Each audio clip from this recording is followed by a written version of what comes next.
Panagbangga sa six-wheeler truck ug jeepney nahuli kam sa Mandawi City Command Center. Misangput kini sa pagkalimbuwad sa PUJ ug miangol sa mga pasahero, lakip na ang driver. Ani ang report ni Nico Sereno. Nahitabo ang aksidente sa Highway Seno pasado alas 2 kaganihang kadlawon. Bisan kung nag-stop na ang mga sakyanan gikan sa AS Fortuna, milahos gyud og tabok ang PUJ. Sa intersection nagkaengkwentro sila sa naghaguros nga six-wheeler truck nga go ni adtong higayuna. Sa kakusog sa impact, nalimbuwad ang PUJ. Sunod nga nahitabo, ang driver sa jeep migawas sa sakyanan ug miaksyon pagsibak. Apan nadakpan gyud ang driver sa usa ka sibilyan nga nagmotor ug migukod kaniya. Gitanggong karon sa Mandawi City Detention Cell ang driver nga si Ike Cortez, 38 anyos.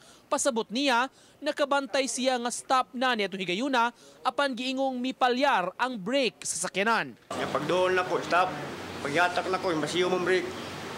Montong sa ato pangilabang mag-attack niya sa labang. Naningkamot ko sa yatak sa lektor para makaabot ko sa atbang. Oh, naabdan yun loyo.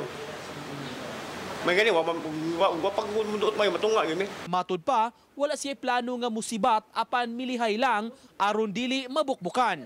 Nasamdan si Cortez sa maong aksidente. Gawas niya nakaangkon sabog injuries ang unom ka mga pasahero nga gidala sa managlahing tambalanan.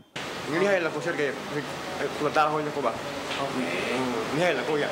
Taon na namin siya na pag na yung motor sunod na ko, sunod lang ko. Sakay ko niya, wala ko mingon na.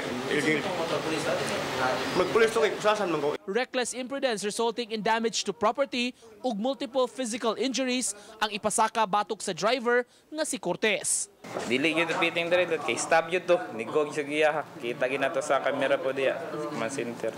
Uban ni Godfrey Rilien, Nico Sereno, Balitong Bisdak.